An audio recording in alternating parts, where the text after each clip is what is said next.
consulting business called the Naylor Group. But I think more importantly, it's all the things John was involved in that really defined who he was. He was a founding member of the Lee County Sports Organizing Committee. He was served on the Lee County chapter of the Florida Restaurant and Lodging Association. He was on the advisory board for FGCU's Resort and Hospitality Management Program. And he was a citizen member of the News Press editorial board for a few years.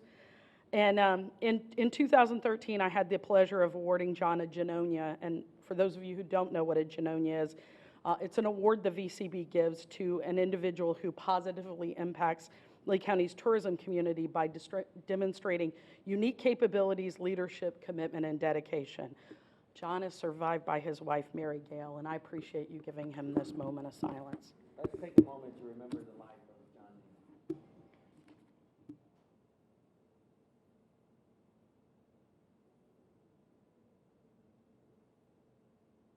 Thank you very much. You may be seated. All right, at this time, we'll go ahead and call the roll, please. Commissioner Brian Hammond. Here. Mayor Holly Smith. Here. Fran Myers. Councilwoman Darla Baum. Pamela Cronin.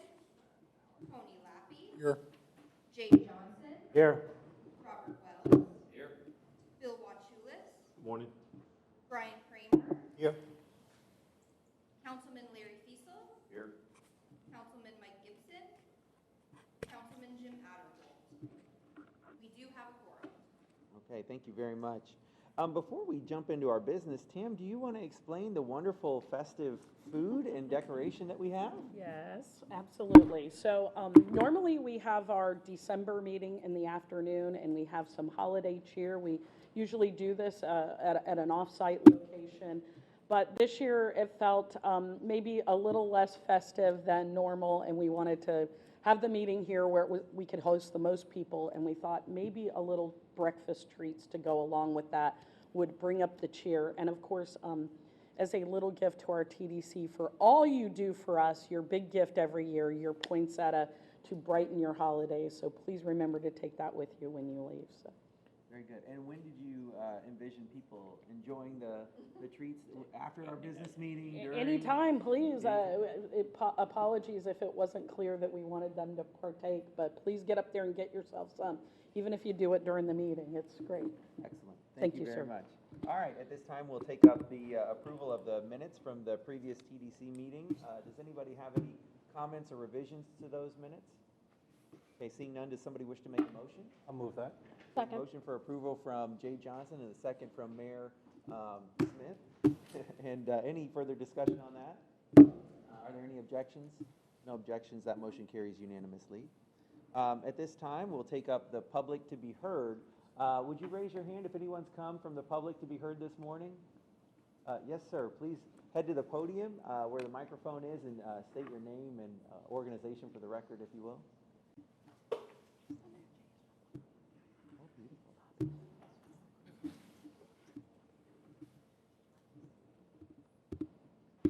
Good morning.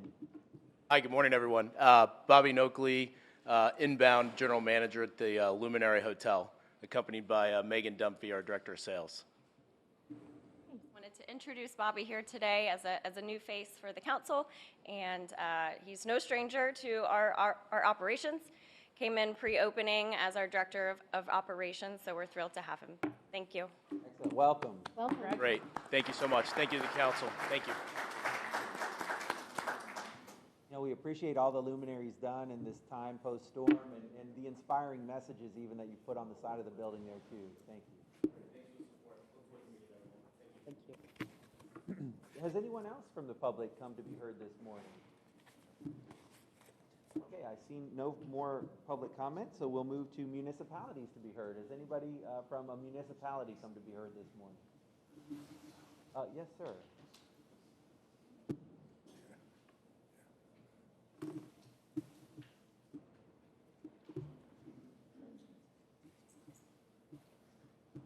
Good morning.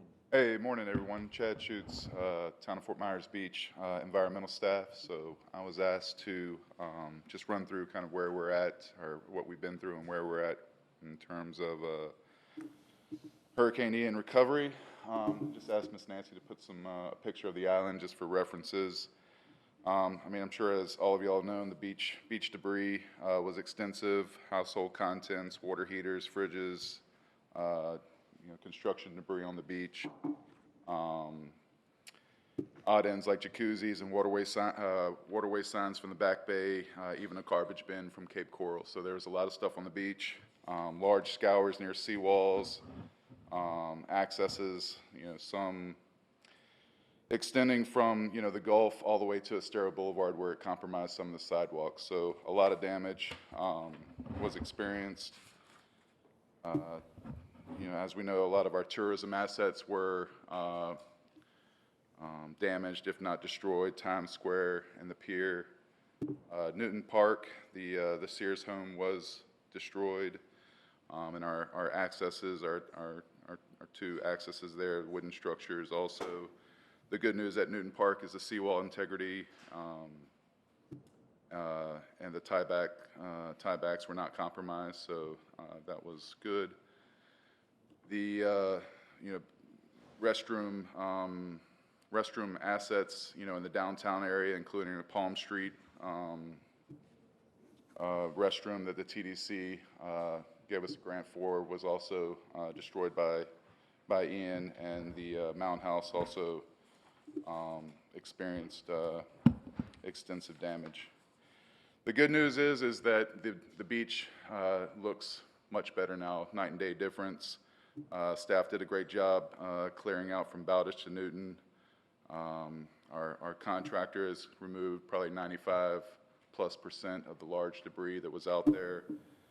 Even our local rakers have joined in, and a big thank you to Keep Lee County Beautiful and the dozens and dozens of volunteers that handpicked small debris from the shoreline, dunes, and mangroves. A big thank you to the county for the sifting operation at Lynn Hall to Crescent Park, putting tens of thousands of overwashed sand, sifting it, and filling the large scour that was at the pier. You can barely make it out there, but there was a huge hole at the pier that was filled, and that beach has been repaired. Right now the town is sifting and using that sand to repair our accesses, make them safe for the public to re-access the beach. And that is shifting over to Newton Park. So we're working with FEMA, FDEP, and continuing with our renourishment project to repair the erosion from Ian.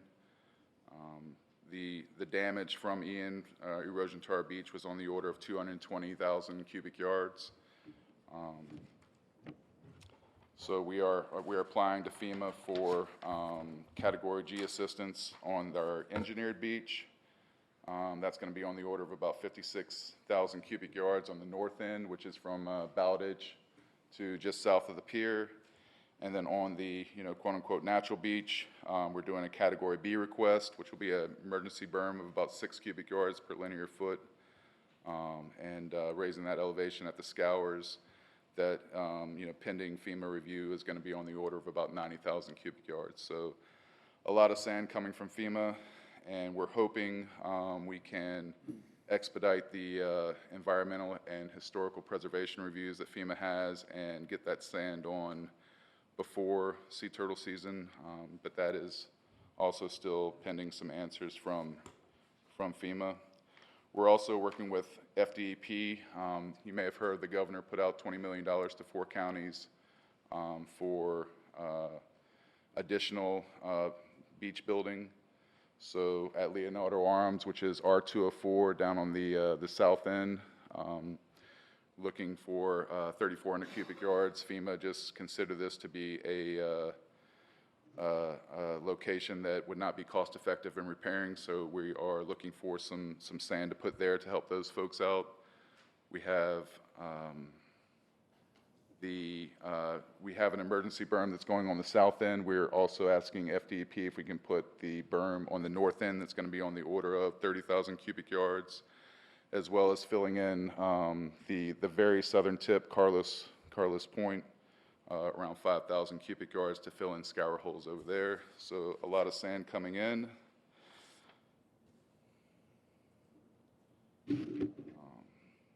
And then we also have our renourishment project, which we're very thankful to TDC for helping us out with. That pre-storm placement was around 900,000 cubic yards. Post-storm is estimated to be about 1 million cubic yards. The good news is we have about 1.3 million cubic yards in our borough area, which is off of Matanzas Pass. And we've also coordinated with county staff to add the offshore borough area that y'all are using for Lover's Key and Bonita Beach. So we're very thankful to the county staff for letting us add that to our project just in case we need more sand for the beach. Again, our timeline for that renourishment project, we have our FDEP permitting pending a public notice, and it's anticipated to be issued by December, and the U.S. Army Corps public notice is expected to be posted this week per their project manager, and we are planning to be under construction by June to December of 2023. So overall, with having all the help of all these agencies, federal, state, county, and as well as the community support that we've gotten, I'm feeling very progress on the recovery of the beach. The accesses are being restored. We're seeing a lot of people come out to the beach for sunset, so looking forward to continuing to work with the TDC and thankful for all the support that y'all have given us. Thank you. Thank you very much. Any comments or questions? We don't typically do that, but Mr. Wachulis, yeah. Chad, thanks again for all you do. I really appreciate it. I know it's not been easy. All the beach renourishment projects, is it dredger or is it truck? It's going to be a combination. A lot of the FEMA projects that I mentioned are going to be truck sand from probably from the Immokalee mine. The renourishment project is going to be dredged from the borough area off of Matanzas and possibly that offshore area that Lee County has. But the 50,000 cubic yards, again, that's pending EHP review from FEMA. We don't know how long of a process that is, and the emergency burn would also, we're asking FEMA to make it cheaper for them to use the dredge, but it seems like because of the EHP review, it's going to drag out longer than when we're going to accomplish our renourishment, so it may even be trucked in after the renourishment. Thank you. Thank you for the update. Any further questions then for our representative from Fort Myers Beach? Okay. Thank you for the update today. Yes, sir. Welcome. All right. Are there any other municipalities to be heard who come to speak today?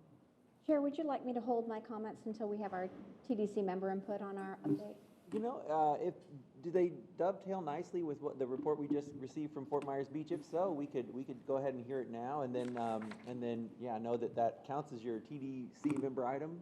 That'd be great. Might add to it at the Okay. ending. And thank you. And Fort Myers Beach they've been doing an amazing job. And I also want to mention that Dan Allers, their new mayor, is here in the audience as well. So welcome, Dan, and thank you for your hard work that you're doing on behalf of the citizenry out there. We will probably be coming forward for a full update in the January meeting. We'll ask to do that. I think it's going to be important to have a comprehensive update. As you all know, we still have limited access to our island, either resident passes or contractor passes. We have announced that we will be opening that on January 2nd. We just announced that at our Tuesday meeting, and we have had a lot of feedback, and I would ask for some discussion. I'd love to have some input as what we're looking at for the opening is actually going to be more recovery. Our beaches are severely impaired right now. All of our boardwalks are gone. If you look from the aerial, there are throughout our island which need to be addressed. Our parking is going to be closed for the foreseeable future until it is safe for us to be able to open up those beaches as we can when we can. The October 2nd date, again, I am, strongly letting people know that we are looking at that as recovery. These last, we are, as I always start, we're on day 71 right now. I did my math. I don't count the first day. So where we have come and where we are going is very proud of where we have come to this point. As you know, our bridge was taken out in several areas, and to me it is miraculous that we were able to get that bridge opened as quickly as we did and short of the time frame that the governor had initially anticipated. Our East Bridge, so if you come over to our island and you take a left, we've got a box culvert bridge right there.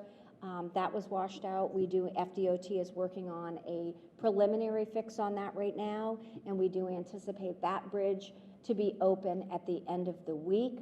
Our debris cleanup is going steadily. It seems like every time you pick it up, it's back out there again, and that's what the process is supposed to be. Every property on our island was impacted. I'm not sure that there were any that were not. We will not have the numbers for quite some time as to the numbers that are not going to be able to be rebuilt.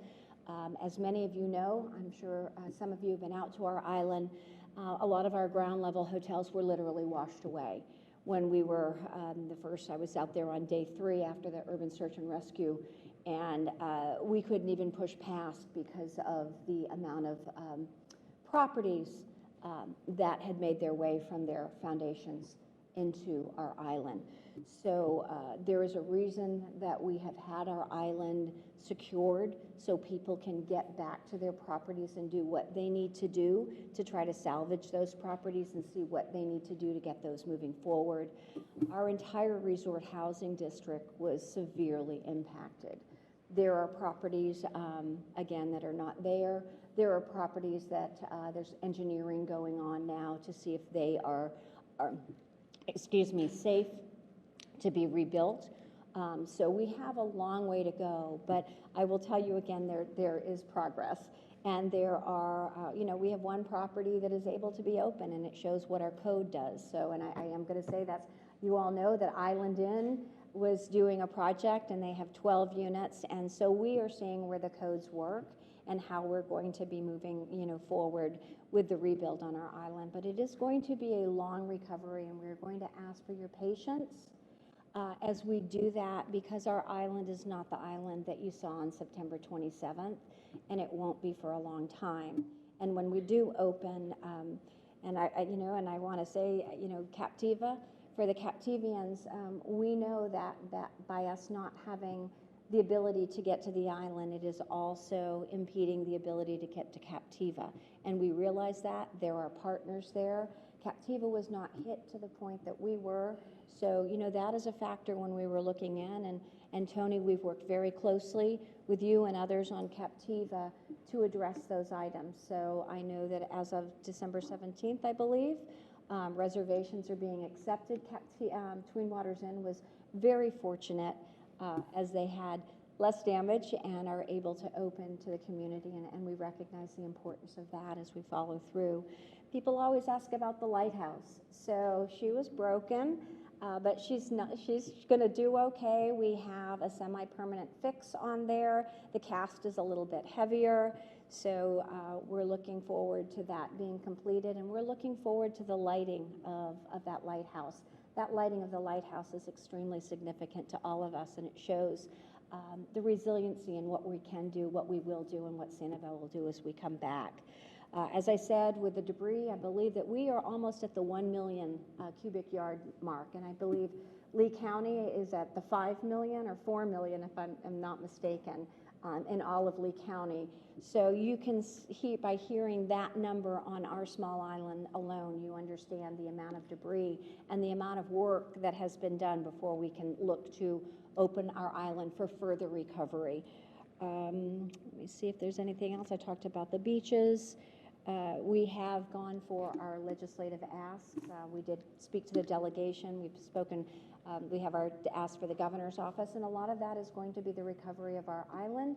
And we know that that island's recovery is going to help the tourism industry in Lee County. So we are looking forward to working with all of our partners on making sure that we can return to what we can be as soon as we possibly can be. And I want to thank all of the partners. The county's been an amazing partner, the state, the federal government, in looking at what we need to do and where we need to be as we recover from this most devastating event that any of us will likely or hopefully see ever in our lifetimes or many generations' lifetimes. So thank you very much. I would ask if there are any questions. I do, my concern is coming into this meeting was just saying, as we're opening on January 2nd, it's a very mixed message. I hear people clapping their hands and being excited. But I want you to understand that, again, it is for a recovery, and we're going to have to balance, and I am looking for help. We are looking for help on how we balance that message, because around the county, we want to make sure that we're promoting the areas that we need to promote, because Fort Myers is thriving, areas are thriving. We are not, so we have to be very cautious of the message that we're sending out, how we do that, and as we stage that appropriately. So I would welcome any suggestions. I know that many of you have heard that we're opening on January 2nd. Opening is a tough word to say. We are withdrawing our requirements for our hurricane passes at that time. And Fort Myers Beach has already been through that. I would welcome any input, because we do need input as we're making these decisions for all of our citizens and all that love our island. Appreciate the update. Thank you, Mayor. Absolutely. Sorry, it's a long one, but I appreciate it. No, it's important. Look, this is, when I talk to people they ask, how's Lee County doing? And I have the privilege of being appointed now as the chair of the board of the county commissioners, and I'm extremely proud of our county. I'm extremely proud of our team that we have to work with to bring this county back after this devastating event. And I talk to people about our economy. When you look at our our biggest tourism engines here, Sanibel Captiva and Fort Myers Beach are offline currently, but we're going to work very hard to get them back online as soon as possible, because we know what that means for our economy and for our jobs, as well as obviously leisure travel and tourism and just the beauty of the area. And so we're going to work very hard on that. And it's interesting. There have been many times in the wake of this hurricane that I've thought about that moment in the movie Apollo 13 when the guy looks and they're listing all the things on the ship that are broken, and he just says, what works? What's good on the ship? And I think we're going to have that moment, actually, and say, all right, what is working? What is good? What assets do we have that we could start to use, that we can start to build off of? And I know more and more of those are going to happen. And I've talked with our county manager as well about, look, we need to start thinking about what milestones we want to hit along the way. Currently, Lakes Park is closed. Would like to see Lakes Park get open, and I think that's a big day when that gets open. And even if it's not fully restored to 100% when it opens, bringing back parts of our county that people are used to enjoying, even at some level, will be milestones that we can celebrate as our community, that will keep people hopeful throughout the process of rebuilding.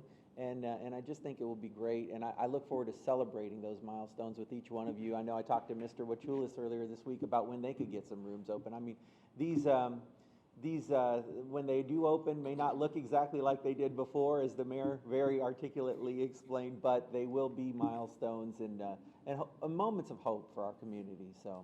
And if I might add, Chair, because we did look at those milestones on when we would make the decision to open, to unrestrict flow, and those milestones were debris cleanup. Those, as you know, how significant that is for everyone. Those that also, energizing our properties. We're probably have over 4,000 now that are energized. Making sure there was water. We didn't have any water, when we first opened. So we had to look at all of those components to say, we need to make sure that traffic isn't impeding that progress. And that progress happens every day. And I do want to recognize, even though we are still restricted on who can come on the island, we have several businesses that have opened. They've opened to a different level. So we understand the importance of making sure that those businesses are allowed to thrive. And, because our community is starting to reconnect right now. People are coming back and they're living on the island. I don't know the numbers. I guesstimate about 300 households, but I'm not sure. But all of this has to start for us to really be able to thrive. So I'm so proud of the ribbon cuttings. We're having a ribbon cutting for every business that opens. It doesn't matter how long they've been here. They are all new again. So, and we welcome everyone. When we can welcome people, we will. We just want to put a big caution on it right now. So thank you for allowing me the time. Beautiful, thank you. All right, does that conclude our municipalities to be heard at this point? Okay, very good. Let's move on to our special presentation then, and I'd like to recognize our executive director to make an introduction here. I would like to, sorry, let me turn on my mic so you can hear me. I'd like to introduce to you Kervin Snyder from FEMA. Kervin, you want to come up and introduce yourself to the group so that Kervin and his team are going to join on our next industry call. For those of you who don't know, we've been doing weekly calls with the tourism industry, and Kervin has a number of people who are going to join in and share some information from FEMA on our next call, but he did want to be here, have the opportunity to meet some of you in person, and I will allow him to share his thoughts with you. Good morning. Thanks for having me. As I said, my name is Kervin Snyder, and I work for FEMA, and I work in an area of FEMA called private sector. And what we are currently doing is conducting outreach to private sector community partners that include chambers of commerce, economic development associations, businesses, and industry organizations. We're meeting with these partners to get a full understanding of how Hurricane Ian has affected your business community. Also connecting these partners with accurate and timely information to amplify FEMA's messaging in order to reach those who have been impacted. FEMA's goal is to first keep individuals to help individuals impacted by Hurricane Ian. This is important to economic recovery because if business owners and their employers don't have a place to stay, food to eat, and their other needs met, we'll never be able to return to jobs or focus on businesses. We want everyone who is impacted to register with FEMA to begin their personal recovery. With guidance from the state, FEMA's private sector is leaning on business and economic recovery efforts.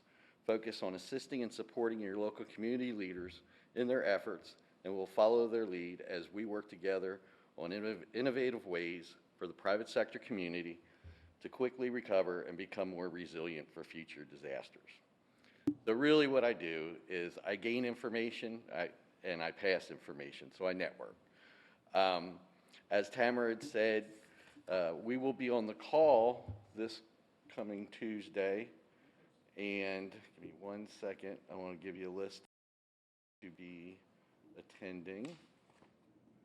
There will be someone from individual assistance. I will be on the call, but unless there's any questions for me, I'm going to allow the other speakers to use the time. There'll be someone there from SBA, someone from National Flood Insurance Plan, and also from floodplain management. Another thing a private sector does is we provide almost daily email updates of what's going on in all aspects of FEMA, as well as the SBA and other disaster recovery efforts. If you would like to receive those emails, I'll just take a brief walk around the room and you drop me your business card and I will add you to our email list. And thanks very much. Good. Any questions, board members? Thank you, sir. And we appreciate you joining us on our call next week. I know people will welcome the opportunity to speak with you one-on-one. Very good. And at this time, I'd like to recognize our executive director for the report of the executive director. All right. Well, before I get started, I want to share that a couple of TDC members who couldn't join us this morning had send their regrets. Both Pam Cronin and Councilwoman Darla Bonk had some family medical issues that they were dealing with. They send their apologies that they couldn't be here. And also, Fran Myers contacted me. I guess FEMA is visiting her site today, so she needed to be at her business, but she did want me to share that Saturday is the day the Beach Kids Foundation has their Santa shop. It's at the former Sandy Butler on San Carlos at noon, and she wanted me to share with you that there has just been an overwhelming outpouring of generosity from people all over the country. She specifically mentioned that a lady from Michigan brought down 2 truckloads of toys for kids, and that there was a very generous donation from the offshore power boat folks, but Fran did want that message to get out that the beach kids are going to have a good Christmas because of the generosity of other people. In terms of, this is our first bed tax report post Hurricane Ian, and you will see the decline of 43.2%, 8.5 million, or almost $8.6 million collected, but down over last year. And then, of course, there are always some advance payments, so the full total amount through October is down 38.3% over last year. Difficult to make an estimate of what that number's going to look like going forward. You know, in fairness, you know, properties are coming back online. Right now, we have about 62% of hotel rooms are open. What about vacation rentals? Any idea? I'm just curious. Don't know. Trying to use our resource from key data to track that, but everything is in arrears. In fact, even with STAR, we've been providing them the info we've been collecting from the hotels because it just takes them time to catch up on inventory. I think vacation rentals will, for the most part, come back more quickly, depending on the area, of course, than the hotels will, but it is going to be tricky, and it'll be really interesting to watch this over time. I honestly thought, I know 42% is a big number, I thought it would be higher, to be honest. But we are keeping close track of that. Another question. Do you have a percentage, if we took the hotels on Beach and Sanibel, the number on September 27th, versus what is open in that percentage? Because obviously we're lumping all the hotels together, but it'd be very interesting to know, you know, what the percentage is opened or on the, in relation. So obviously 100% of the hotels on Sanibel and Fort Myers Beach are closed.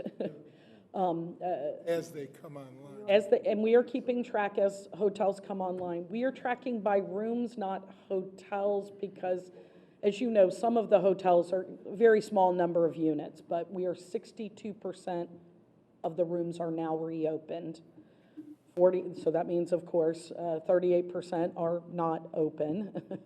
And some will not reopen, of course, as we know. Some will be reopening, and we're keeping track of that.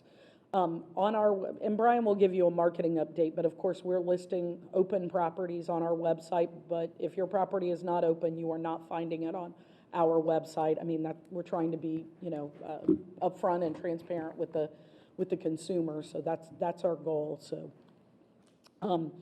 of course, when you look at the STAR numbers, it sort of defies logic that you see increases, but in fairness, this is based on a comparison to October of 21, and it's only looking at available rooms. If the room is unavailable, it's not going to show in the occupancy number. In real numbers, what was about 8,000 rooms available versus 13? About 8,500 rooms are available. Yeah. So we have 4,500 not? Correct. For context, yes. And so you see the STAR numbers there. The key data numbers are reflecting decrease in occupancy, decrease in ADR, and decrease in RevPAR. I think they have not caught up on the actual number of available units, so that's probably more reflective of total units available versus occupancy. Numbers from the airport, fairly close to the decline in bed tax percentage. It's interesting how this all sort of lines up. 432,667 passengers in October. And of course, for year to date, still reflecting an increase over last year of 5.1%, round up 8.7 million passengers. I normally present this data to you in November. This is bed tax collection for the full fiscal year. So the fiscal year that just ended, at the end of September, we collected $66.5 million in bed tax. That is a nearly 25% increase over the previous year. And this is, as we always present to you, a breakdown by area of the collection. This is, of course, the source of this is the clerk of courts. They are the ones that provide this information to us. So you can get an idea of how that breaks down by area. But Bill, vacation rentals would be in that real estate line. But vacation rentals are also in all the lines because depending on how the vacation rental unit is managed, could be managed individually or it could be managed by a group. So, and of course, important to point out that Bonita Springs and Cape Coral are included in the Lee County number based on the fact that they have a small number of, they have one collector that collects more than a third of the tax for their area. They both have big hotels. Brian, you represent that big hotel for Bonita and the Westin in Cape Coral. So that's why they're included in the Lee County number. And again, I don't see the breakout any more than what you see right there. So I don't have any detail beyond that. If people ask for that breakout, is it the clerk of courts that could? Well, I mean, we can provide this, but they're going to provide you with that exact same information. They will not provide you with any information beyond what you see there. They believe by statute that is what they're allowed to share. Okay, gotcha. If I may, it's a privacy, since Correct. that would be giving a business, basically one business's information. Because you have one that Would be, collects such a... I'm a hotelier in Cape Coral as well, so, yeah, it's to secure the privacy of that property on their financials. Okay, that makes sense. I've looked for that number for about 5 years. In every possible way. And Yeah, it's a very tricky thing. Now, I will add, there were times before the Westin was there that we did have a breakout for Cape Coral, so we know what that number kind of looks like, but of course with the Westin added in, it's, a different story. Okay. But, so I'm only sharing that because I would have normally shared that last month when unfortunately Nicole altered our plans with you, but I know people are curious about that, and that gives you an idea of what potentially declines we're looking at as well by seeing that breakout. So, all right. Next, I want to share with you. I thought I was depressed, now I'm even worse, so. Hopefully Joseph's got better information. Yeah, well, Joseph is only going to share with you last quarter information, but before Joseph comes up, I did want to give you a little bit of an update on beach and shoreline. The FY24 cycle is, the timeline is in your packet under for council's information. Please take note of that. We will open the cycle in January as usual.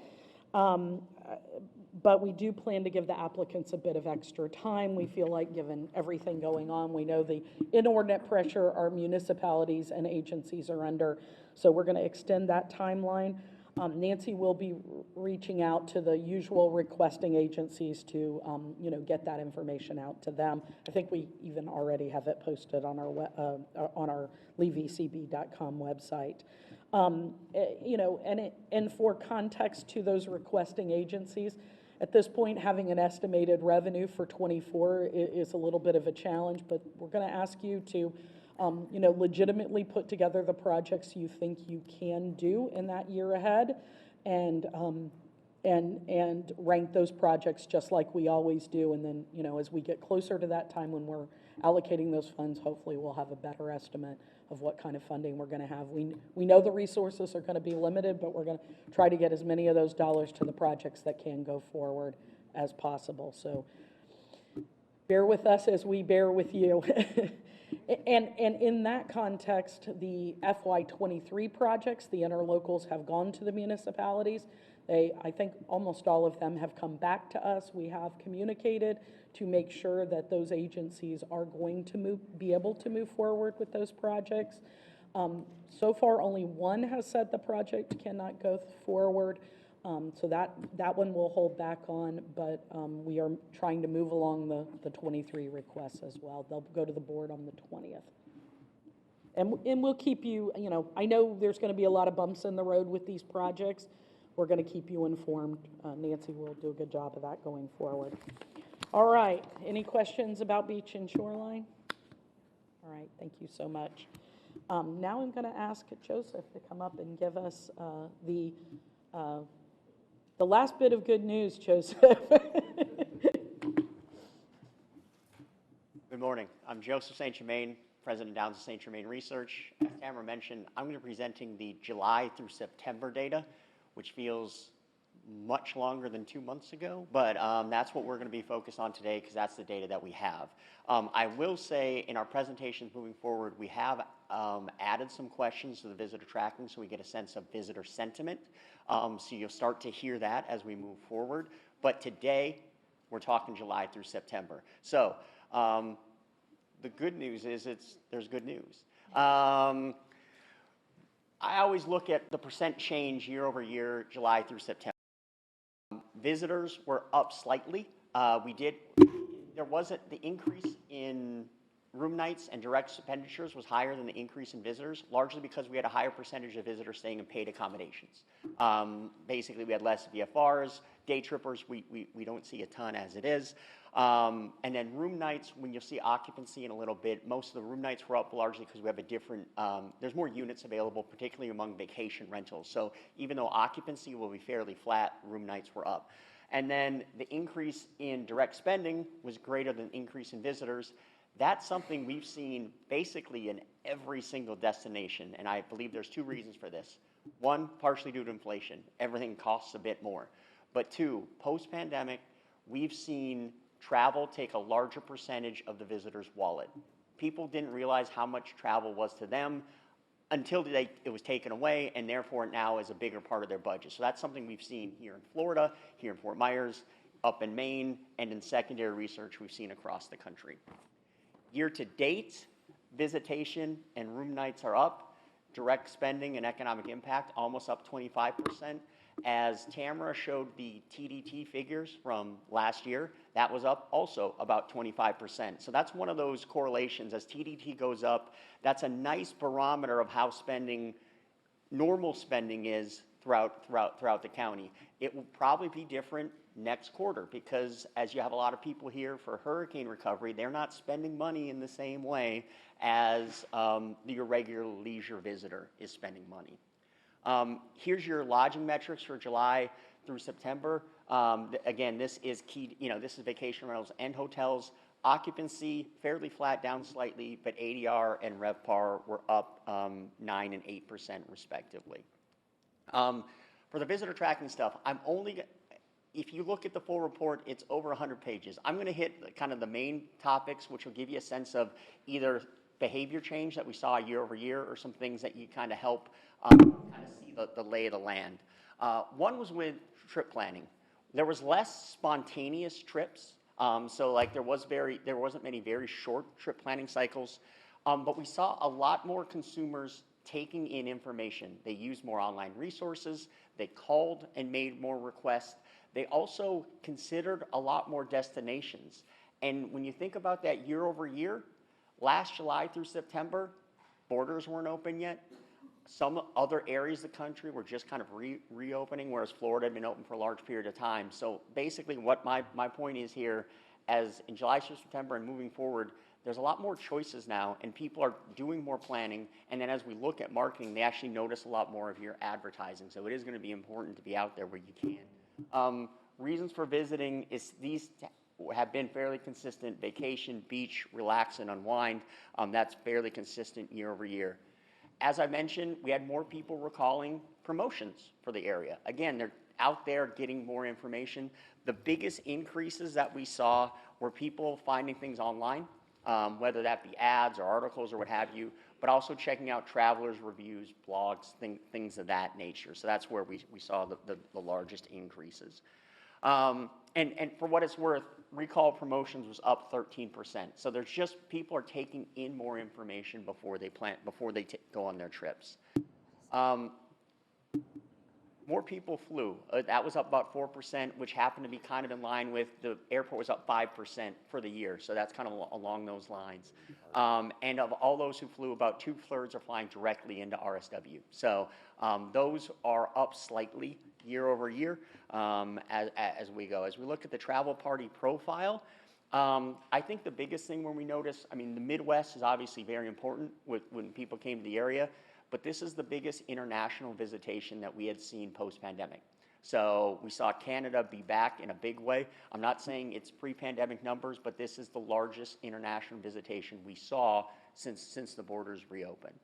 And just to add to that a little bit, Canada in the summer months is unusual for us. So that's, it's really interesting, but I've never been so excited to see 12% international in my entire life. So and that's been kind of a trend since the borders reopened. They, just when the world reopened, it's not like everyone dove in right away. Some people took a little bit of time. Top markets, Miami, Chicago, Cleveland. One thing that I tried to note last time and this time, we're using some arrivalist data in addition to our data. So you see some Florida markets pop up a little bit more because arrivalist shows us that some people, we have a significant number traveling from Miami, Fort Lauderdale. Another thing that I want to point out for July through September, we just saw more families. The travel party size went up. Over half were traveling with children, and almost 2/3 were traveling with families. And that is up 7% in terms of children, 4%. So that July through September timeline, we just saw more families come to this area. So that's something to note for this July through September. In terms of trip experience, the average was about 5 nights, a little bit over. 42% were visiting for the first time, and that was up 2%. That's something that we see a little bit more first-time visitation in July through September. And you do have 11% loyal visitation. And again, I'm not touching on every data point just due to the fact that we're talking about July through September. In terms of metrics, the likelihood to recommend was down a little bit. Likelihood to return was down a little bit, 2%. But the likelihood to return next year was up 3%. So those were, anytime we see small changes like that, that's kind of flat. It's a couple percentage points, just could be due to randomness. But the one thing that we did see was overall satisfaction of claiming they were satisfied or very satisfied was about the same. But one of the things that I've been trying to talk, when we talk to this board, is what percent were very satisfied? Because if they're very satisfied, those are the people who are going home and being like, you got to go to this place that I just went to. That was down. That was down 15% for their overall trip and 11% with the customer satisfaction. I will say that correlates with higher prices. 3 out of 10 of your visitors with what concerned you about the trip, higher prices, inflation, all of those things. That is something that I want to bring up every single time. As prices go up, satisfaction go down, because as prices go up, expectations go up. And that's still in a world with not fully, staffing and all these other things going around. It's like we understand it. I just want to kind of give everyone the full economy. It's understandable when those prices go up, those expectations go up with it. For what it's worth, over 1 in 4 of your visitors had no concerns about their trip whatsoever. But I do want to kind of pull some of those dots together. So just a couple other quotes talking about this area. Again, this isn't stuff. These are quotes that we get directly from your visitors. It is like heaven on earth. The sand is soft, the water is warm, and the sunsets cannot be beat. Always a tremendous vacation in our favorite area to visit. The weather is perfect, and the water is phenomenal, and plenty to see or do. I'm always surprised when they talk about how wonderful the weather is in July through September, because it's just so hot. But they like it, and that's what's important. And then finally, the barometer, we sent this out. The occupancy study got delayed overall. But when we look at the barometer reservations for October through December, as who we talked to, people assume, their sentiment was reservations are down. We just saw the hotel numbers are up, vacation rentals are down. Now this is going to include some people who aren't open yet. So reservations are going to be down. So this is kind of trying to take the entire hotel and vacation economy into account.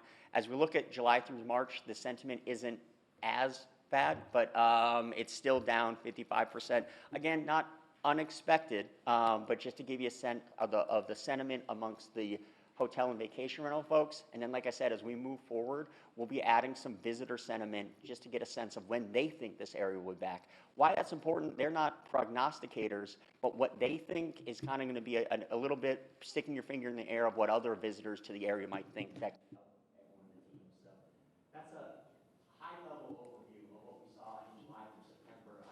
As always, I do like to open it to questions. There's plenty of more data if you want to spend most of your weekend going through the full data set, but I do want to open to questions before I kind of let Brian and everyone, the rest of the team, go on. Any questions for Joseph? Yeah, all right. Thank you, Joseph, we appreciate it. It's important that we document what happens. I know that doesn't feel nearly as important right this minute. What is important, however, is to hear from Mr. Osowski and the plan that we have, what we've been doing and what we are going to be doing.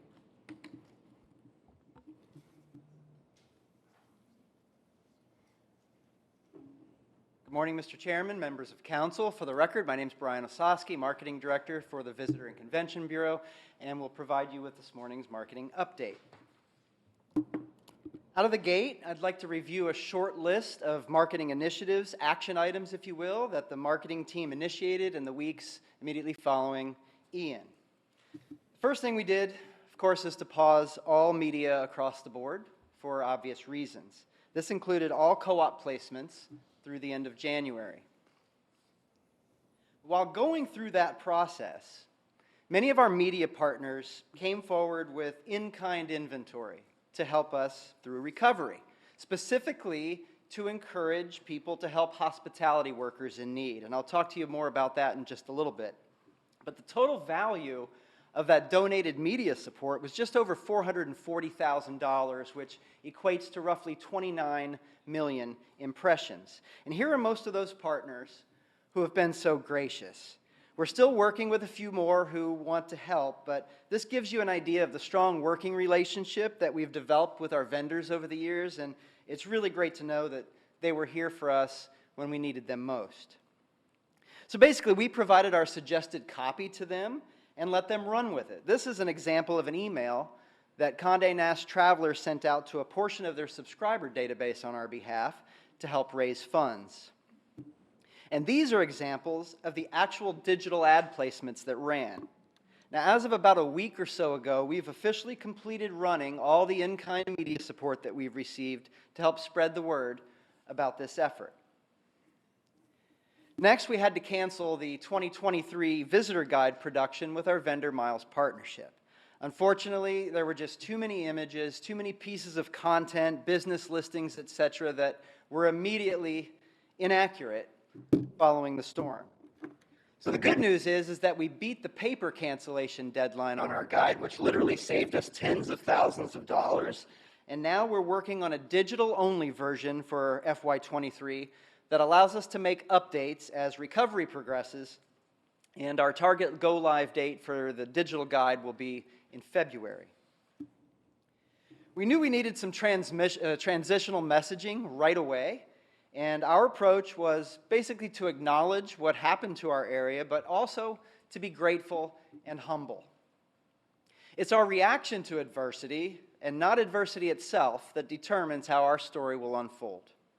Parts of our landscape may look different right now, but it's clear the way that our area makes you feel hasn't changed because of the outpouring of love and support that we've received from around the world. What's defined us in the past still defines us today. With resilience and optimism, Fort Myers islands, beaches, and neighborhoods are being restored. With the overarching sentiment, our spirit remains. So we generated some print ads for Midwest Living and for a couple of sports publications and carried that messaging through this year's edition of the Fort Myers Tip-Off, which took place November 21st through the 27th.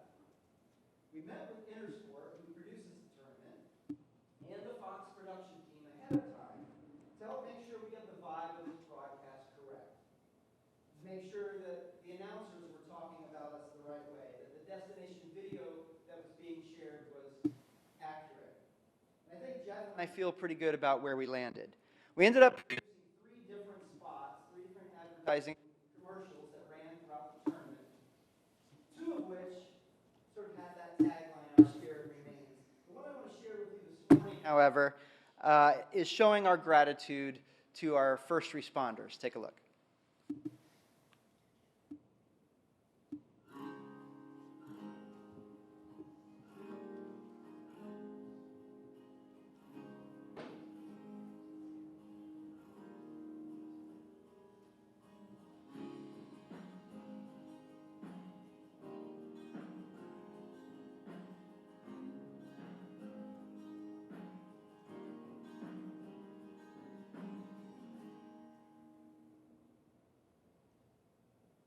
I still have to be careful. Every time I watch it, I get choked up, so I had to look away. Sorry. So next, we adapted our consumer website. Basically, the site is obviously meant to inspire people to visit our destination, but following the storm, its primary purpose temporarily changed. You'll notice the Our Spirit Remains messaging right there at the top. And scrolling down, we have our What's Open list, brand new holiday-related editorial content, events taking place throughout our community, as well as our ongoing call to action to help hospitality workers in need. So speaking of the Hospitality Workers Relief Fund, it was important to Tam, Pamela, and the rest of the team that we do something to help hospitality workers directly. So we worked with the United Way and the Collaboratory on a relief effort. We did not set up our own fund here, but rather earmarked funds for the hospitality industry within their previously established Southwest Florida Emergency Relief Fund. Just last week, we paused the application process in order to accommodate the more than 400 submissions that we've received. Our goal is to help get some folks, help to some folks ahead of the Christmas season. And I want to thank Jay Johnson for serving on the review committee alongside our dear friend Renea Fordet and Jennifer Trier from the Lee Clerk's office. Would also like to thank Nancy McPhee for serving as our staff liaison with that committee.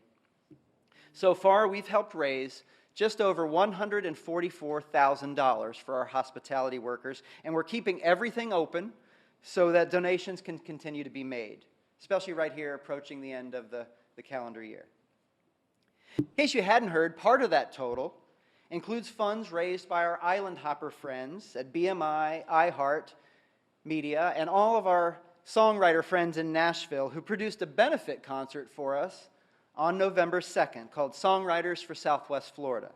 It featured performances, an online auction, and those efforts generated about $10,000.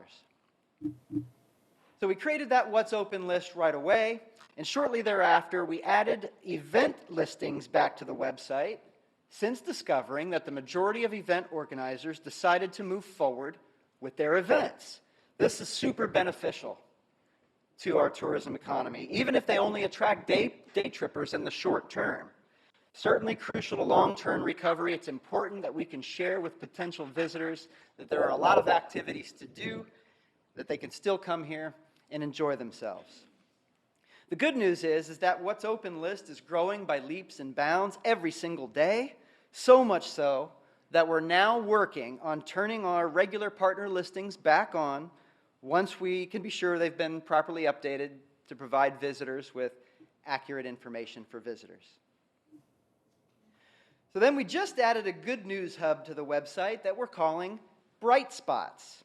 Now our communications team has been hard at work producing and sharing uplifting, feel-good stories in the Road to Recovery video series alongside our award-winning Shellcast podcast.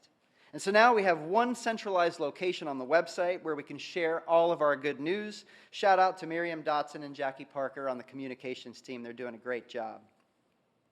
We also added a little love for the Fort Myers area, support and testimonials from past guests. Sending prayers for a successful recovery very soon. Haven't stopped thinking about you and time shared there. Sending strength, love, and donations. When it reopens, let's go and support local businesses there. It's really heartwarming to see and hear and read all the messages that we've received.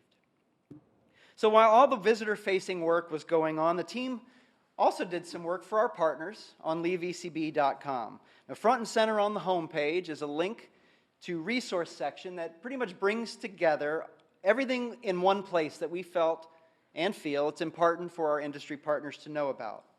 And then again, we worked with the United Way and Collaboratory to begin assessing submissions made by those 400-plus hospitality worker families.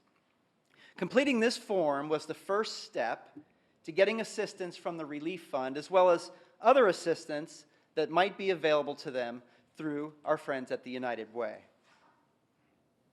Now, as we know, while not all of our accommodations are open and available to guests right now, there are still plenty of places that have been opened or recently announced that they're opening, including 4 of our main meeting properties: the Westin Cape Coral, Hyatt Coconut Point, Sanibel Harbor Marriott, and the Luminary here downtown. This is great news because meeting planners have been in touch with Jill Vance, our Director of Sales, almost immediately following the storm, saying, hey, we have events scheduled. Are we able to still come? And the sales team is doing everything they can to help save as many of these events as possible, and again, doing a great job.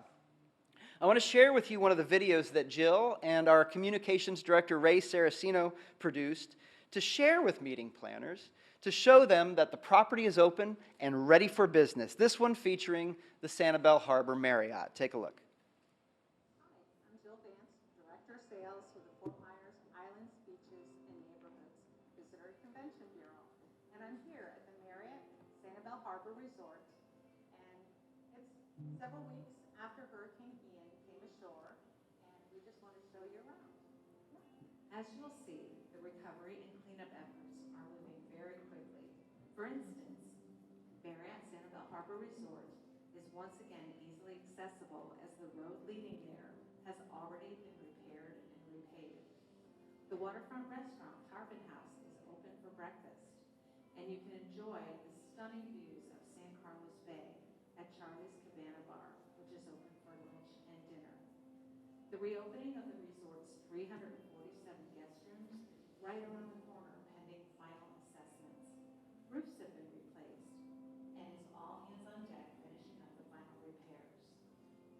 Although our landscape may look a bit different, you can still feel the warm breeze on your skin and witness the breathtaking colors of the Gulf sky at sunset.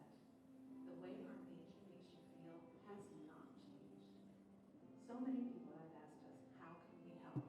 And we are touched by the outpouring of love and support that we have received. One of the most beneficial ways to help our community is to continue to hold and attend future meetings in the Fort Myers area. This will help in the economic recovery of our community and keep our hardworking hospitality workforce employed. Although we still have work to do, things will continue to improve. We value your business and are grateful to be able to welcome you to the Fort Myers area.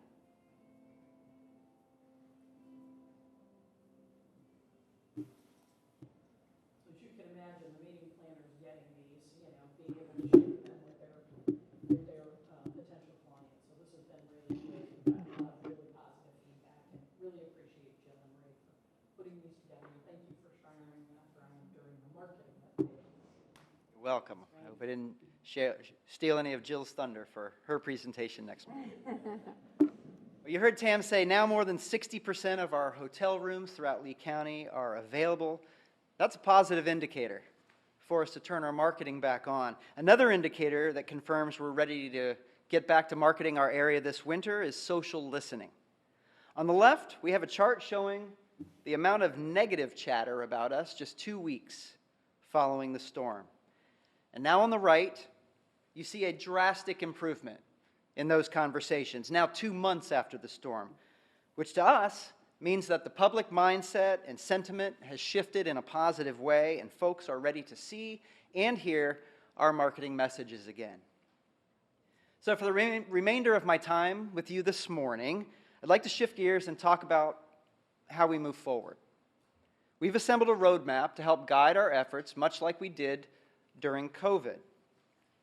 Now, on the next few slides, I'm going to walk you through where traveler attitudes may be prior to the beginning of each phase of our recovery, where we want folks to be emotionally and mentally after interacting with us, and how we see our brand roll throughout each phase. We're calling this first phase Hope and Resilience, and it basically covers the time frame from October immediately following the storm through December right now. Traveler attitude might be the news and social media are presenting a dire picture of the situation. I still want to take a vacation, but don't know that this destination is a good choice. Disasters like this are happening more frequently, and it may be too risky. We want their attitude to be the destination and their residents are doing everything they can to bounce back. Their outlook is great, and it won't be long before I can feel confident in having a great visit. Our role is to provide destination status and projected reopening updates to inform and maintain top-of-mind awareness, offering momentum and optimism, but to this point we have not been actively inviting visitors back to our area. But I did want to quickly share one of the things the team is doing to provide those destination status updates. Here are a couple Reels videos for Boca Grande and Fort Myers Beach that Leslie Ann Thompson and Brielle Benzing on the marketing team created for us. Take a look.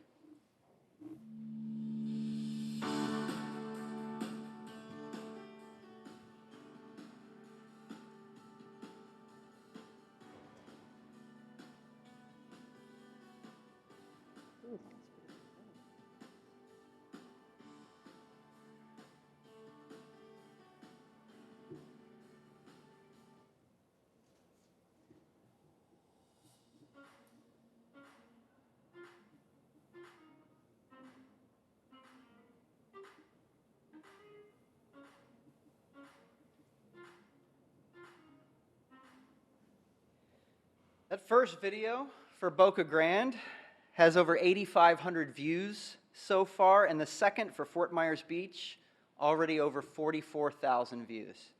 More of those are in the works, and I just wanted to give them a shout out. I think they're doing a great job. On to the second phase of recovery, we're calling curiosity and admiration. This covers the winter into spring timeframe, this January through March. Potential traveler attitudes. Some pieces of the destination are reopening, but things are far from normal again and may not be normal again too soon. It may not be the right time to visit. I might be better served going someplace else. We want the desired traveler attitude to be the destination is bouncing back very quickly. While things may not be normal just yet, there is an opportunity to have an enjoyable experience, and I feel confident in booking a vacation. Our role to provide travel solutions with product that we can market to drive awareness, consideration, and yes, most importantly, visitation. The next phase, excitement and anticipation. Spring into summer, April through September of next year. Potential traveler attitude. It looks like locals are rebuilding, but is it really going to be like it was before? It's okay to visit now, but I'm sure a disaster like this changes the place forever. Desired traveler attitude. The location is rebuilding and it's even improved upon its prior condition in many ways. I feel confident in booking a vacation here and I'm excited to see all the new developments that have been made since rebuilding began. Our role to actively encourage travelers to explore the destination that they know and love in areas that are ready to welcome them, some new and improved. And of course, to continue to increase consideration and visitation. And finally, the last phase, confidence and desire. Fall of 23 and into 2024 and beyond.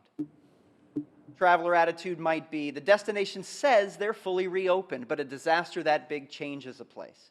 Times have changed, and I'm not sure this is a place for me anymore.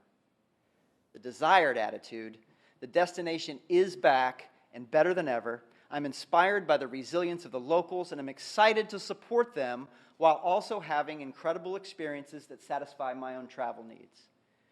Our role almost feels normal in this phase, to inspire and connect travelers with all the reasons to visit, and of course, to continue to increase consideration and visitation. So how do we plan to get things rolling and fulfill our role? With our recovery campaign concept, we're calling My Fort Myers. Our positioning statement, while many travelers have a desire to return to the greater Fort Myers area, their readiness to do so in the wake of Hurricane Ian varies. The My Fort Myers campaign will reignite their passion for the destination by tapping into the strong feelings that our area invokes. Personal testimonials from residents, visitors, and loyalists will speak to the treasured experiences that they have and the emotional connections with our islands, beaches, and neighborhoods. In nearly every brand campaign that I've been a part of, we've led with destination imagery front and center because it works and because it's what travelers aspire to experiencing. But since many areas of our community don't look the same right now, with the My Fort Myers campaign, we're leading with the people who make Lee County what it is. The residents, the business owners, the domestic and international visitors. We're calling these folks our recovery ambassadors. We're going to grab photos, take video footage of them in their element, capturing them where they like to be and doing what they love to do and sharing their emotional connections to us. Because no matter who you are or where you're from, if you're here, you have a personal relationship with our area. And that's the beauty of this. Fort Myers and the greater Fort Myers area means something different to everyone.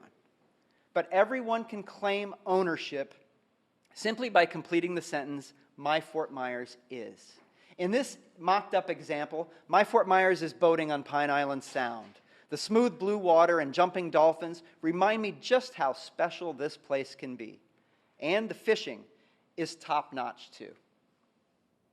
Taking a look at how our print applications translate to digital without losing the feeling that's being shared, the sentiment about our area. We definitely still need to tweak a few more things before finalizing all the creative assets that we need to roll out this campaign, but we are very, very close. The first photo and video session are actually taking place this weekend, with the others to follow before the holiday break.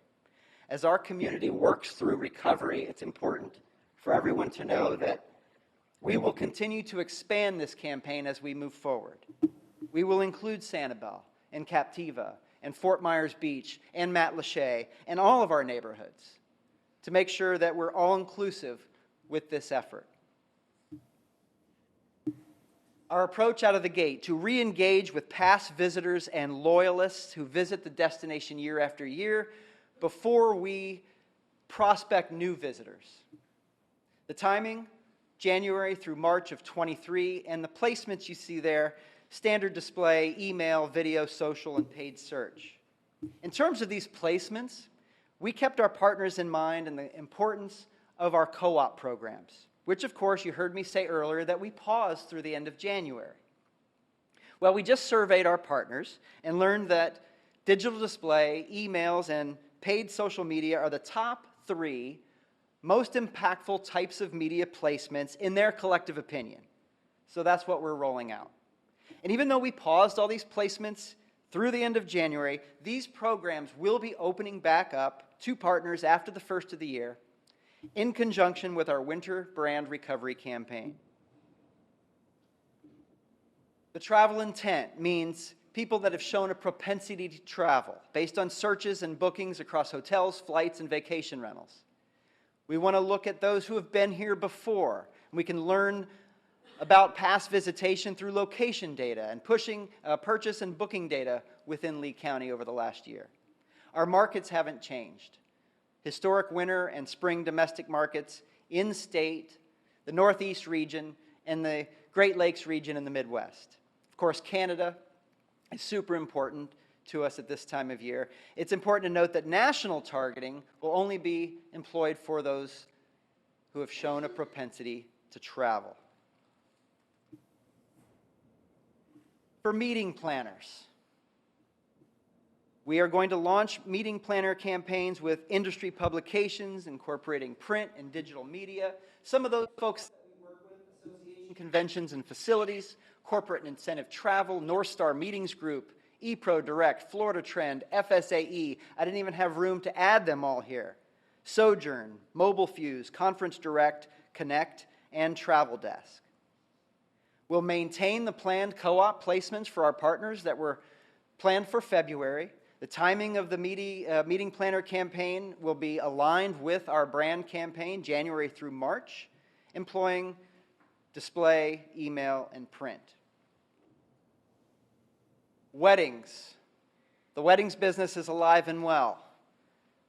February and March of '23, we will target newly engaged couples, starting with display, digital display, and email. Some of our partners will work with The Knot, eTarget, and Travel Desk. And again, those co-op opportunities for partners will begin in February. For travel advisors, we'll reach those folks through industry publications and digital media like Insider Travel Report, Recommend, North Star Travel Weekly, Agent at Home, and the Travel Desk. And again, demonstrating the importance of our partners and letting them tap into our co-op opportunities in February and March of 2023. So that's what I've got for you this morning, and I am here ready and able to answer any questions about what we've done to this point and how our recovery campaign is shaping up.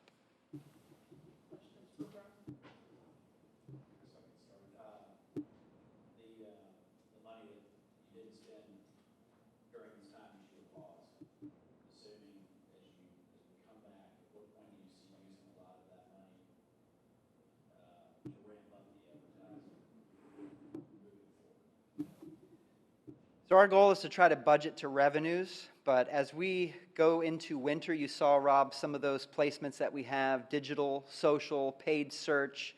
You know, let's face it, they have high impact, high return on investment, don't cost as much as some of those bright and shiny integrated packages that I've shared with you in the past. But then as we head into spring, and we've moved further past the storm, further into recovery, we'll really ramp up our marketing for that need period. And so while we're always keeping an eye on how revenues are coming in versus how we're spending our budget, the plan is to start strong and then to get stronger as we get into April and May. And I think in fairness, you know, Brian's got some timelines there, but those timelines depend on how the recovery goes, right? I mean, you know, we're gonna be very mindful of what we're promoting, when we're promoting it, and how ready that community, you know, when the communities are ready to receive that support. But right now, we have a portion of our community that's ready to go instantaneously, and we have to be really mindful of that. And so that's how we're trying to delicately balance what is available and promoting what is available, yet while still keeping that passion for our area ignited. And I think these personalized stories really play into that. The emotions of it, how you feel being here, that's, you know, this is hard, right? This is hard for our community, but they're buildings. What makes this place special is the people who are here and the way they feel when they come here because of the visuals, the imagery, the relaxed nature, the way each of your teams make them feel. And I think those are the things we're going to be playing into as we go forward. Tim, with the med tax collections being down, and I'm sure we're anticipating them to be down for quite some time, I'm sure that's probably playing into the budget for the next year. Are we still planning to adjust the budget to those incoming bed taxes, or are we planning on tapping into our reserves to help cover, to make sure we're putting the appropriate funds forward to recover? I think that's a good conversation. You know, obviously, we're trying to match up with meeting your needs, right? We want to see how effective we are at pushing and keeping those occupancies on the open properties high. But as we go forward, we may need more funds to go into that effort than we have coming in, and then that's when that conversation goes to county leadership and then eventually to the board to make sure we keep things as on track as possible, much like we did during the pandemic. I mean, this is, it's night and day, but in some ways it's very similar. That ability to be flexible, that ability to track revenue to you know, to our expenses. You know, it feels so delicate in so many ways, but it is very similar, and I think we've exhibited the ability to do that. Now, the pandemic was different. We were only down 10%, so we were really able, honestly, we took in more revenue than we spent during those years. That's good news, because going forward, we may need to spend more revenue than we're taking in, right? But I don't want to speak for, but at the end of the day, I think you have a commitment from the leadership that the economic recovery of tourism is part of the economic recovery of this community. And I believe we have their support, but I'll be quiet and let them talk. Yeah, no, I think Tam, you hit the nail on the head. I mean, look, it's no secret we did have 2 really amazing years leading into this, which have allowed us to build some reserves. Now, there's no pot of money that's never ending. It's all finite. We just need to make sure that as we use those, we're using them in the most strategic ways that help us grow this economy, especially our tourism economy, back as soon as possible. So that's my posture anyways. And, as your liaison to the Board of County Commissioners, that's the recommendation from this group. That's the recommendation I'm going to take forward to them too, is, look, these are our, this is where our jobs come from. This is where our economy grows from. We need to get this industry back up on its feet. And so, yeah, I'm looking forward to having those conversations at the right time, and I really appreciated the timeline that you all laid out. I know it's an optimistic timeline, but I mean, that's where I want to be too. I want us I want us by summertime in September, basically the 1-year anniversary of this storm, to be in that very hopeful posture of telling people, we had our year that we were knocked down, but we're back up again, and we're ready for you. So I think I liked what you laid out. And, there's so much more to this. I mean, new imagery. I mean, there are things we're going to have to do. I mean, while we love all those images we had and all those beautiful images, everything's going to have to be reshot. We're going to have to redo things as we go forward. Now, some of it, at some point will come back and it'll still be good imagery, but we recognize that we have a lot of steps to take to be able to push out the right messaging, and we're working very hard towards that. I think the only thing that I would add to that, to echo our chairman's comments, is that our Board of County Commissioners at the onset of recovery, which was the day after landfall, they have had very robust conversations with the state talking specifically about revenue replenishment, revenue replacement. They made it very known to the governor and to those officials that they were working for about our tourism industry and how important it is to our community and to our island communities. They communicated very early. Tam and her team were very quick to work with all of our industry partners to put that information, to be able to communicate up to the state level about how many of our businesses were impacted. And so, right from the beginning, our board has had those conversations. Those conversations are continuing to happen. They're happening with with Dane Eagle's office. And so they're as engaged as they absolutely can be, and the governor, as well as the Department of Emergency Management, continues to say that Lee County is the area of focus that they're committed to help supporting through the recovery process here. I know our board will continue to bring that message forward as the chairman and the other commissioners head up to Tallahassee in the next coming weeks. And just one addition to that, we know Visit Florida is, significantly going to support our community. We have great representation from our local area on the Visit Florida board, but Dana Young has been very vocal in saying, as soon as you guys are ready to go, we're ready to back you up. They've allowed us, we had bought into a big media campaign, and they've allowed us to pause that till the timing is right, still giving us the same dollar match and a big commitment from them. Actually, even a better dollar match than we originally had. So. Yeah. So, we feel really supported on that level.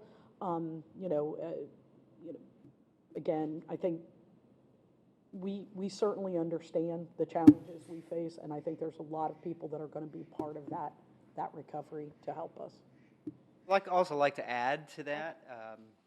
every dollar that we're spending on paid media is being scrutinized to generate the biggest return. And, we have to make some difficult decisions. There's some, as I like to say, some bright and shiny things that we wanted to roll out this year that make, cost more than some of the tried and true things. But we're going to pay very close attention to every placement to make sure that we're getting the most value out of every dollar that we spend. I mean, not what we always do that, but this year more than ever, we're paying very close attention. Thank you, and I just, so I haven't had a lot of time to be able to look at what you have been doing out there, and I'm really impressed, and I thank you, because you've been very conscientious in your messaging. And I'm going to echo what you said about the imaging. We have to be extremely careful. Although, Sanibel, optimistically, 12 months is probably going to be a little bit short. But we look, but what I've seen, the progress, I never want to say never on anything, because I am, extremely optimistic on what's going to happen. But also I'm realistic for all of us, and we all need to be. So the imaging, we can change that. We can have different imaging. I loved, how you had the Fort Myers is, and you're showing things that are real right now, and I know you'll continue to do that. And I will just tag off of what Christine said is, at every level, the state has been amazing. We, at our level, municipality, the governor's office, we're in contact almost every week. They have committed to be here. At the federal level, we want to watch that as well. Our commitment at every level is the rebound of Southwest Florida. And as you spoke to, it's Fort Myers Beach and the city of Sanibel, we're a great golden egg, and we're going to be that again. Might just be a little slower crawl, but we also want to recognize that the rest of Lee County is open and willing and able to accept that tourism, and we've been focusing on that for years, hence the campaign change. So we want to make sure, when you said 50% of our properties are open, we want to encourage everybody to come here and get those high returns and high recommendations that we did, as the rest of us are working to get back to where we need to be. So Brian, excellent job. We really appreciate it and look forward to working on the messaging that goes forward. Thank you. Thank you very much.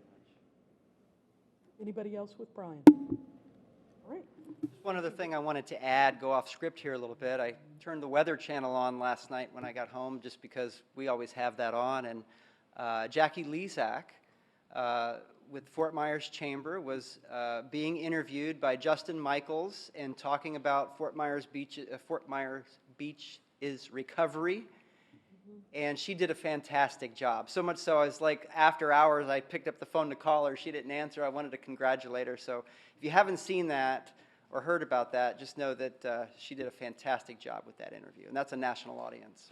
So. And just to add a little bit, I know we're all anxious about what's going to happen, but much like we talked about during the pandemic, the passion for this area is not diminished. You saw those comments. You saw the hotels that are open are getting calls every day. I want to come for a month, I want to come for 2 weeks. They're like, wait a minute, we don't have the rooms for you yet, but people are going to find a way to get here. It's also supposed to be a really brutal winter. Normally we cheer those things. So they're going to want to escape. I think I was worried, honestly, I think, worry equals, work harder. About the snowbirds coming back. I think that's been answered. They're coming back, and they're coming back in big numbers. So I think that, we're going to watch this. It is going to be a process, but I have a lot of confidence in this community. And the other side of this is, truthfully, the future is brighter than any future we had before this. And that's tough to say when you're in the middle of a crisis, but the truth is we are going to have some of the most, the newest product on the white sandy beach of anywhere in the country, probably in the world. People get on the Fort Myers area bus, because this bus is got one direction and it's only up. So I'm very positive. Okay, at this time, I wanted to add just real quickly to the agenda, just 5 minutes from Jeff Milkey. He was supposed to be traveling today, but was able to actually join us in our meeting. So, Jeff, just a brief 5 minutes on what's going on in your department there with sports tourism. Yeah, good morning. Thank you, Mr. Chair. Good morning, council. Just quickly wanted to review a couple of events that we were able to host.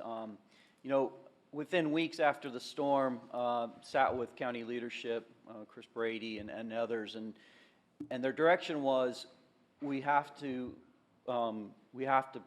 find some wins and some smart wins, and we need to be able to rally around some things in our community as we're going through this recovery, and that sports might be one of those ways in which we could generate some small wins for our community. So we started talking very quickly to our college basketball partnerships, being Intersport and BD Global, and I was so thrilled to talk to Brian and to Barry and to others at the hotels that said we will be ready for them, and we were like, wow, okay, this is only 7 weeks after the storm.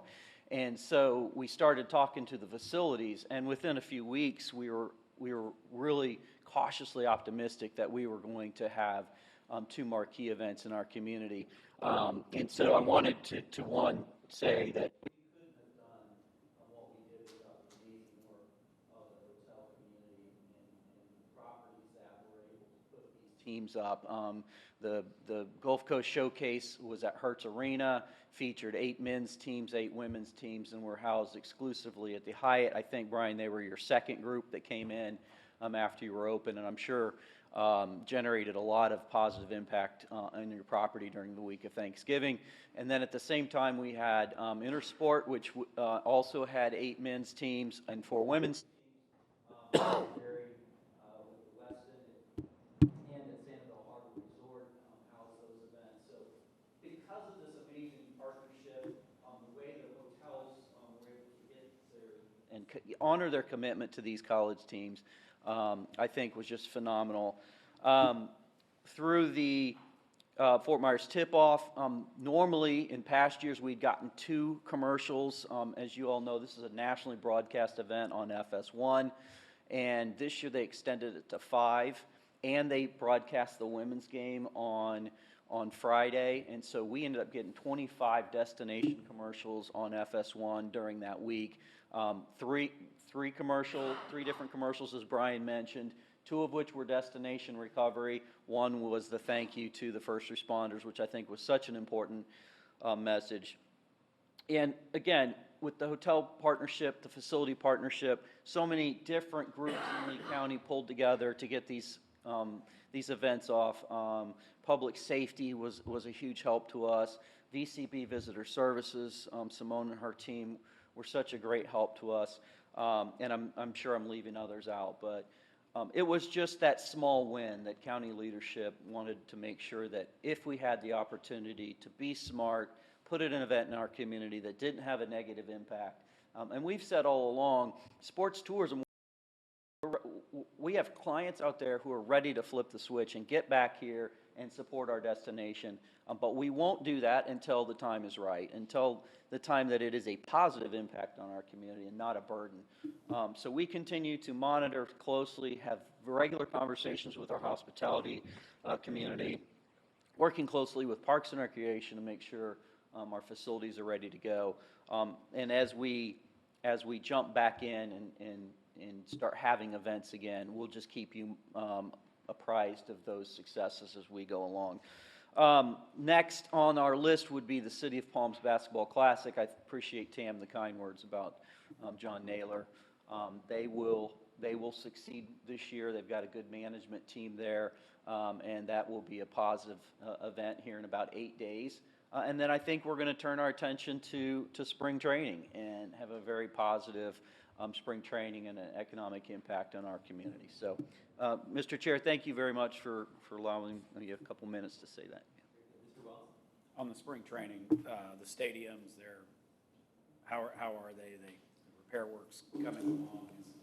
Yeah, Chris, I don't know if you want to say anything about that, but the stadiums obviously took some damage. I think Lee County Sports Complex took more than JetBlue, but our Parks Department and county leadership and facilities is well underway on making sure that they may not be exactly back to the way they were, but they're certainly going to be playable for the teams and for fans to come back.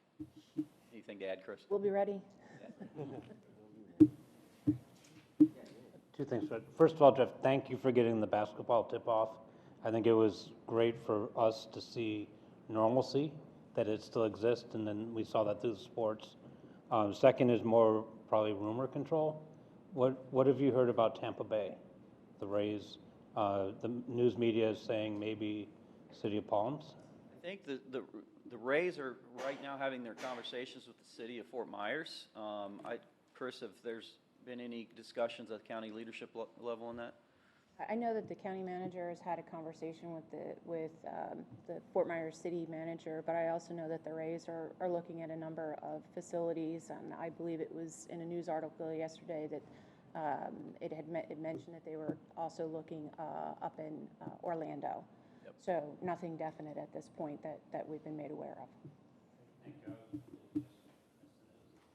I will say too, back to the basketball, I had so many colleagues text over the Thanksgiving holiday that they saw the commercials, that they were like, wow, I can't believe you guys are having this event already after such a devastating event. So, so that public, marketing and the media exposure that we did get out of that really was felt around the country, because I was getting calls and texts from people in California and Las Vegas and Ohio, and so people saw, and it really had a positive impact on them. All right, thank you, Mr. Milkey. And at this time, we'll move on to the new business portion of our agenda, and this is the time when we would like to appoint a TDC vice chair. Mr. Wells has been our chair for the last year, but at this time, I'll open the floor to nominations for vice chair. Looks like a nomination from Mr. Lappy of Mr. Wells. I was actually raising my hand to see if I could share the love. I thought you were volunteering.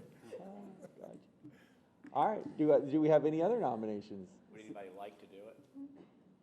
I would second that nomination. All right, so we'll close the floor to nominations then. We have a nomination of Mr. Wells as vice chair. Do we have any discussion on that? I guess you really don't have discussion on these nominations. Are there any objections? I see no objections, then that motion carries unanimously. Congratulations, thank you. Thank you, sir. Great year. All right. At this time, we'll need to approve the 2023 TDC meeting dates. They're on the screen there. Does anybody have any questions, comments, or a motion for approval?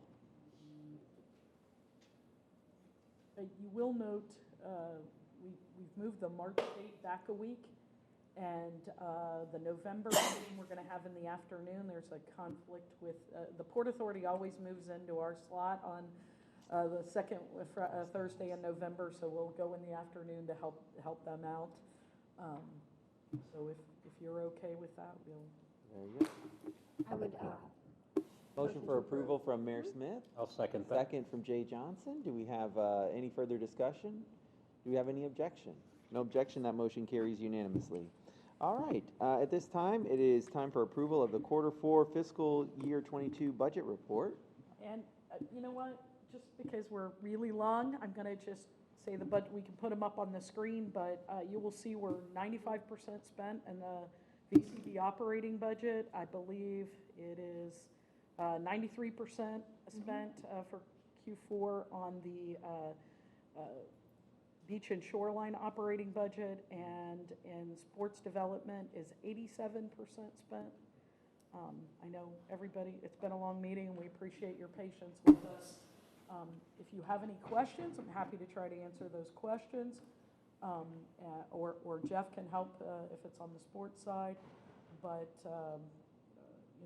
these are not final budget reports for the year. We're not quite done closing out the year. The county, because of the hurricane, did extend the closeout on our accounts. We will get you a final report, but if you don't have any questions, we would appreciate a motion to accept. So moved. Motion from Mr. Johnson, second from Mr. Wachulis. Do we have any further discussion on the financials? Okay, seeing none, are there any objections? Seeing no objection, that motion carries unanimously. Very good. Ms. Pygott, any for council information? There's some things in your packet, but the most important thing is that beach and shoreline timeline, just so you have it. please get those dates on your calendars. We appreciate your participation. Very That would be good. it. Mayor Smith, any items today? Thank you all for the support that we felt. Thank you to the board. And when we have the opportunity for volunteers, I know people have been waiting to do that, and we will, believe me, when we need that help, we will open it up. And then I wish everybody a very happy holiday. Beautiful. Thank you. Happy holidays and Merry Christmas to you guys too. We're here for you. I know. Mr. Wachulis? The good, the bad, and the ugly. The good, we opened up for lunch at a restaurant at Pink Shell Monday, and we opened up rooms on the 19th. The ugly, we just flew back from London, dealing with Lloyd's of London on our insurance renewal for next year. Get ready, guys. If you haven't already had those conversations, they're talking 50% to 300% increase on insurance. So I can attest to that. start having the conversations now with your insurance because it's going to be tough. Mr. Johnson? A couple of quick things. Since Pam's not here to do self-promotion, I'll take her point and say that Bubba's has reopened on Monday, and we'll be happy to welcome everyone. On the FRLA side, we have some sad news to share. For those of you who know Lois Croft, she has decided to move on to another position with another organization, and she'll be leaving us at the end of the year. On a good note, we already have hired her replacement. We've worked out a partnership with the Chamber of Sanibel and Captiva, and we're going to be sharing John Lai. So John will be our new point of contact for FRLA moving forward. We're looking forward to that. And I know there's a lot of things and areas to give and throughout the community. If those looking for any year-end donations, FRLA does have a hurricane relief fund that is going to damaged properties and in turn to the hospitality workers. So that is out there as well. Thank you. Very good. Councilman Fiesel? I'd like to just report that the village of Estero did survive quite well through the hurricane compared to my friends at Sanibel and Fort Myers Beach. We had a total of 1,400 homes that were severely affected, and we've reached the 250,000 cubic yards of debris level. And our storage site at Coconut and 41, we hope to have cleaned up and gone by the end of February. So we're moving forward. We're on our last circuit through the village, picking up storm debris. So we, as our village manager has said, we did embarrassingly well through the hurricane as compared to other communities. Thank you for your comments, and we're glad that Estero's up, and maybe we'll send some tourists your way this year. You're ready for them. Mr. Kramer. Just an update on our resort. We did get hit with the storm surge from the hurricane and did some significant damage to the back pool areas of the resort. Made it actually the Gulf made it all the way into our lobby, which is a far way from where the Gulf is, and our lobby's about 16 and a half feet above sea level. So it did raise that high. But we're about close to approaching $30 million worth of repairs we've made so far. At this point in time, we do have the resort back open. We have 2 pools open at the resort. Our 2 back pools, which have our slides and our lazy river, are closed. I don't anticipate that we'll be fully back to the way we were before the storm until probably sometime September of next year. It's going to take us a little bit to get those back pools open and pumps done and everything that needs to be done there. But the good news is, through the first quarter of next year, that's where the bulk of our group business is and lies. And so we had some really big concerns about whether or not those groups were going to still come, given the state of the economy. And it's an opportunity to be able to walk away without penalty. And a lot of them are making their decisions based on site inspections, coming in and looking around. We've done probably at least 10 site inspections so far over the course of the last 2.5 weeks. All 10 of them are still coming. And all the other groups that we've talked to are indicating that at this point, they think they still want to come too. Now, we have a few more site inspections to get through, but good news is that people are coming in, they're seeing it, and they're saying, you know what, we'll still meet, which is great for our economy, great for our area, and great for our staff, because we get them all back to work. So we're excited about that. Thank you. Other than that, happy holidays, everybody. Positive news. And I'm excited to hear the timeline on the slides. You know, personal note, my church always has a women's retreat every September at your resort there. And the kids and I get to enjoy the slides while mom's at the women's retreat. So anyways. We'll be ready. There you go. Thank you, Mr. Kramer. Mr. Wells? Yeah, just a couple things. I get asked a lot because I know I'm out on the water all the time. You know, what the water conditions are. I can't speak for the south side of the county because I don't boat around there a lot. Up on the north side, I was really surprised at how far along these waters have come, how much clearer they are, how much better looking the beaches are. I was just out off Captiva yesterday. We did have about a red tide, I think it was about 2 weeks ago. Of course, all of us were concerned that would linger and be an issue for potentially months, and somehow we had a little minor cold front and got a lot of luck there, and that red tide seemed to dissipate. You're seeing that on the studies right now. Hopefully that'll stay the case, but you know, I hear a lot of things about the danger of boating. I'm out daily to the north side anyway, and up from Boca Grande down to Captiva, things are looking remarkably good in that location. So just want to let everybody know. Great news. Thank you. Mr. Lappy. Couple things real quick. I think, you know, with John Naylor's passing, that was a real blow to the community locally. But I also want to pass on the passing of Tommy Waits. Tommy was a founder of Visit Florida.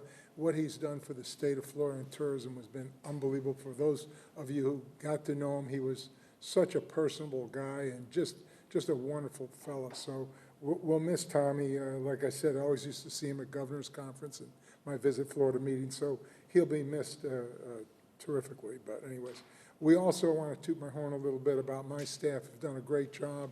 Thanksgiving Day, we served about 150 of the linemen and first responders who came in. We gave them all Thanksgiving dinner for what they, you know, helped us with. It was really kind of cool. And then, of course, the day after Thanksgiving, to keep traditions and things back to normalcy, we had our lighting ceremony at Twin Waters with Santa up on the tree. That's an iconic picture of people who've taken that picture of him up on the ladder on the palm tree. And we did have a few fireworks from Zambelli, so it was kind of a fun thing to do to get back to normal. The hotel at Twin Waters is really making great progress. Our dining room's open 7 days a week, breakfast, lunch, and dinner. And we're looking forward to, you know, we have a limited menu now, but it'll be, you know, getting expanded. But we're finding a really nice response from the community as well. And it's nice to see some of the businesses on Sanibel, other restaurants starting to open up. And so, you know, it's kind of like somebody's had a heart attack and you're giving these compressions and we're getting a blood flow, and I think that's good, but it'll be great when we get the patient fully vertical and doing well. So with that, everybody have a great holiday, and we look forward to new, exciting things. Very good. All right. I love hearing the hope and optimism. I'm looking forward. I'm so glad that I'm back this year with y'all as the chair of the TDC. It will be a year of rebirth and rebuilding, and I'm excited to be here with you on this journey. And with that, I wish everyone a Merry Christmas, a Happy Holidays, a Happy New Year, and look forward to fellowshipping with you as we eat all of this delicious food they brought for us. So, yes, ma'am. Indulge me. I'd like to just take a moment to acknowledge Jeff Milkey and Tam Pygott and their staff in this response. You know, many of you know what they do for you here, and they have worked tirelessly while they've gone through their own personal challenges throughout this recovery, throughout this initial response. And many of them hold other positions within the Emergency Operations Center, and they distribute water, and they help order supplies and fuel, and they're talking to you constantly so that the folks within the EOC and the Board of County Commissioners understand what your unique needs are, and they are valiant in their voices in supporting this organization but also supporting this community. So I just wanted to take a moment to say thank you, Jeff, Tam, all of your staff. You've done a fantastic job, and I'm proud to work alongside of you. Thank you, Ms. Brady. Absolutely.